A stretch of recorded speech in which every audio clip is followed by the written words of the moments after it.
Ayan si Joe, oh, parang bata. Galing na kami sa grocery. Marami ng ice cream. Bumili pa rin ng ice cream.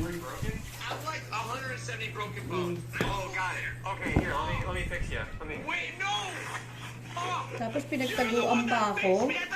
Tapos bumili nito. Dami na sa ref. Bumili pa rin. Walang magawa. Para lang naglaro. Oh. Gusto kong tubig. Ito, gusto ko.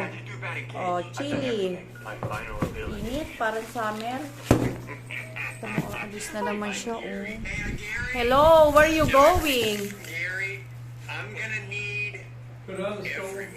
Store again? Another store naman? Kapag nga naman bagets ang kasama mo, parang ano, no? Bumabalik yata sa pagkabata yung aking darling. Ayan, tama rin. Masaya lang siya, kaya yan ganyan. Natutuwa naman ako at happy siya. Pinagtaguan pa ako kanina. Gusto makipaglaro. Ayun siya. Ayun.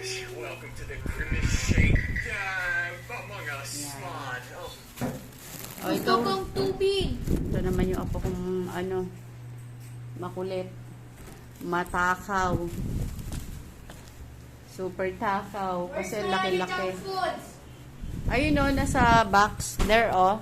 Box? Oh, ayun o, sa box. Yan. Ram, huwag ubusin ha. Ikaw. Ang isang box niyan, 3 days lang, 4 days na food. Pag hindi mo pinigilan, hindi titigil. Kaya, lagay mo na sarap tong mga Coke na maliliit.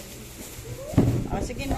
I want a royal! Pakita mo kay Mami MJ yan.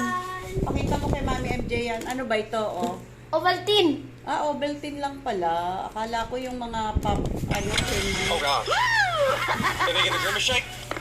Oh, don't drink that! Don't do it! Oh gosh. I told you to... Galing kami kanina sa Rusi Junction.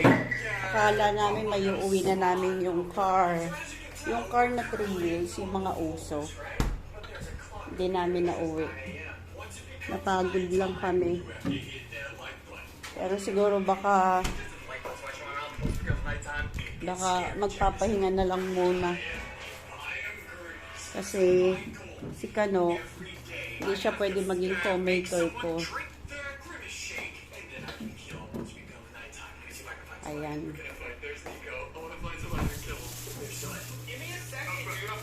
Ako yung palakang tubig namin sa CR ginawa niya. Akala ko kasi yung naririnig kong parang may nagpiprito. Hindi ko pinansin, parang kagabi pa yata yun. Tapos kanina pagising ko, tapos may tumutunog pa rin. Akala ko may nagluluto lang dyan sa likod namin. Tapos galing kami ng Kapa, siguro magdamag at 8 hours naka-open. Natanggal pala yung, ayan, ang natanggal. Naku po, parang punong-puno ng sa swimming pool yung nasayang. My God. Bahala si Kano magbayad. Dead ma.